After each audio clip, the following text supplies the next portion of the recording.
Am I saying it right? Yes. Yeah, I told you before. French accent, you have it, Joelle, not Joelle, Joelle. You hear that, Milan? I got the French accent. I don't have the Spanish, but I got the French. So anyhow, you have a story to tell, and I want these guys to watch at it. So look at this.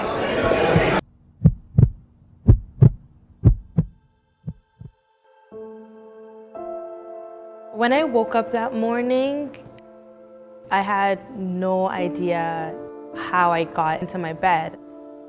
And I also didn't understand like the bruises that I had on my body. I couldn't piece together myself what had happened from the moment we arrived at the hotel to me waking up in my own hotel room. My name is Joelle Cabisoso. I'm 22 years old from Hamilton, Ontario. Me and my friends, we try to do it all, making sure that we didn't look back and say, wow, I wish we would have really, lived our last senior year to the fullest. Coming into grade 12, you saw everybody before you go to Montreal for March break. So I went on the trip with girls that I went to high school with. The only thing we had in mind was to party. It was just a bunch of girls and a bunch of guys partying at a hotel. I had taken maybe 2 shots, and the next thing I know, I wake up the next morning in my hotel room. As I wake up, I see I have bruises on my body. I couldn't even, till this day, I'm still trying to figure out, like, where did I get those bruises from? I had a bad feeling that something had happened, but that was like the first thing I said was, Mom. So when I found out what actually happened to me, I couldn't believe it. After we started drinking, we paired off, and the guy that I went with took me into the washroom, and either 2 more guys followed or 2 were already in the washroom. One guy came, and then the others were yelling, I'm next, and then they kept saying, no, she likes it, see, she likes it. After that, I started bleeding a lot, and they were basically done. I go on Twitter, and one of them had tweeted 4 little monkeys sitting on a bed, 2 got raped, and 1 just bled. When I read that tweet, I was broken.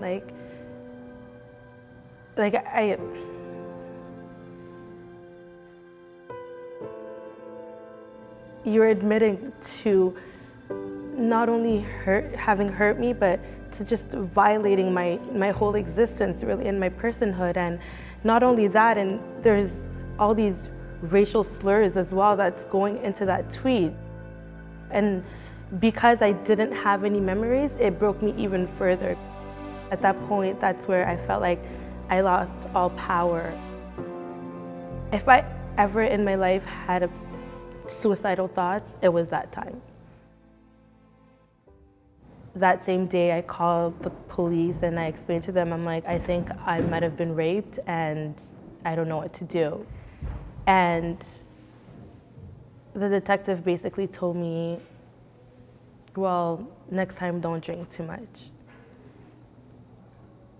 And that was like the hardest thing, because I don't know, I felt like it was almost worse than what actually happened to my physical body, because at this point, the blame was on me.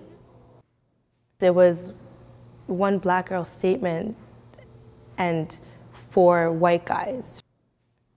That was the end of it. I never spoke to the police officer again. I basically just closed the case on myself at that point.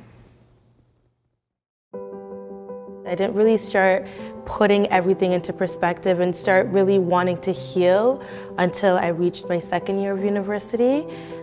Being in an environment where you're hearing these type of stories and you're hearing how other women overcame their experiences, to me was very soothing.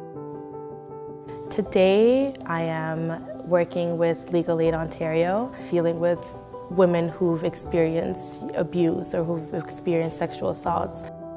Every client that I help that tells me about their experiences. It just really motivates me to find out, what I can do to help, because back then I didn't know what to do to help myself. I feel like I owe it to myself to make sure that I'm in a career where I'm actually helping people.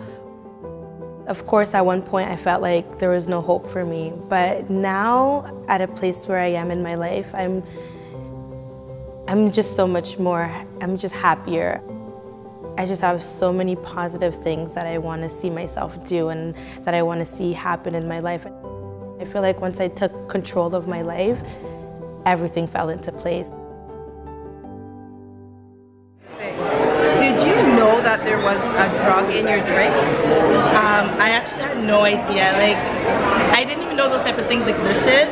So finding out afterwards that there was a drug in my drink, like, to me, it just kind of, any mistrust I had for people, it was heightened.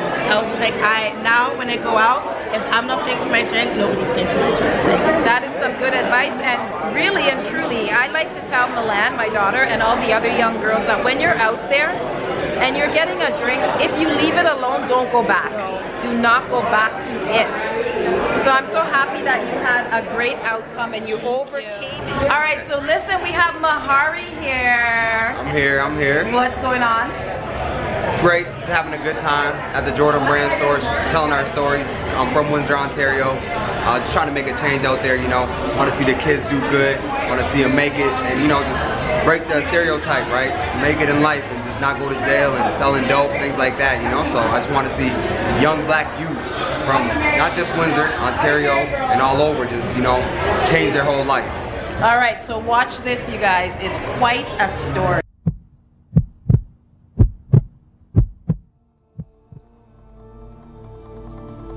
My first day in school, we had to run home because they were bombing the schools. I could see people getting shot. I see missiles and soldiers shooting a lady in the head. It was sad. My name is Mehari Hagos. I was born in Eritrea, moved to Ethiopia in 1993. Then in 1994, I moved to Windsor, Ontario. I consider Windsor my home. The area I lived in Glengarry, it's rough. There was 2 families from Eritrea and Ethiopia, and it's full of families from Sudan and Lebanon. And if you were from Windsor and you lived in that area, most likely you were a crackhead. So it was mostly foreigners and drug addicts. The violence that I seen there was gang violence.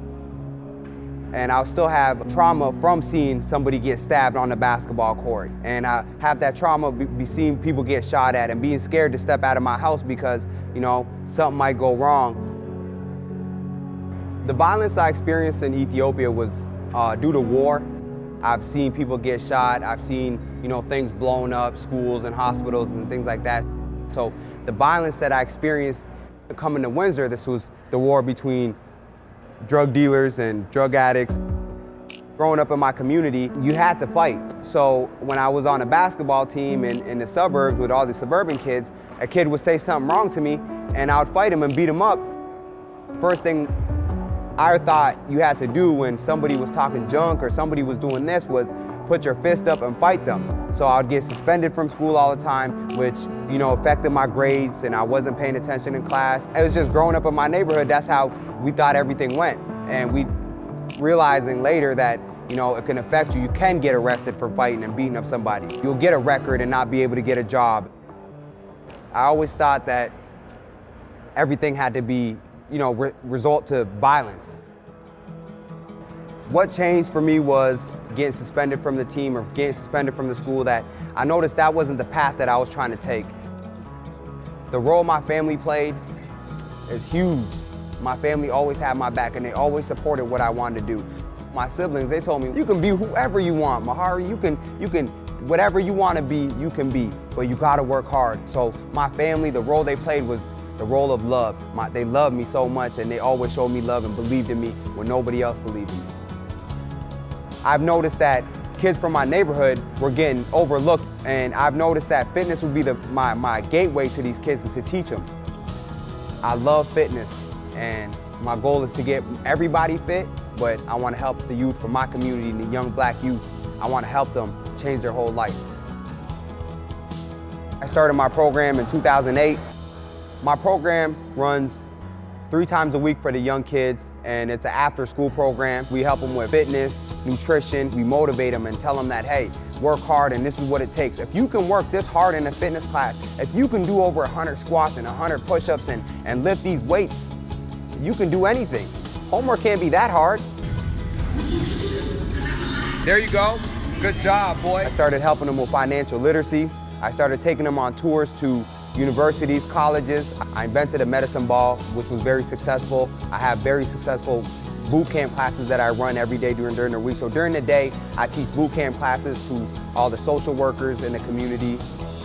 I've been making that change. Kids from my program have graduated university, college, have gotten basketball scholarships, full ride academic scholarships. Now, I'm a different man now. I wasn't that hood kid from the hood no more. So I have that power to make that change, and I'm gonna make that change. Tell us the name of your program again. My program, MH100 Systems, and that includes fitness, nutrition, and best of all, financial literacy. We're trying to teach our young black youth from Windsor just how to stay fit and, you know, be a good young black youth come up, right? Good. I'm so proud of you. Thank you so much. Thanks for having me. It's a real thing. Yes, it's a real thing. I love it. I love it.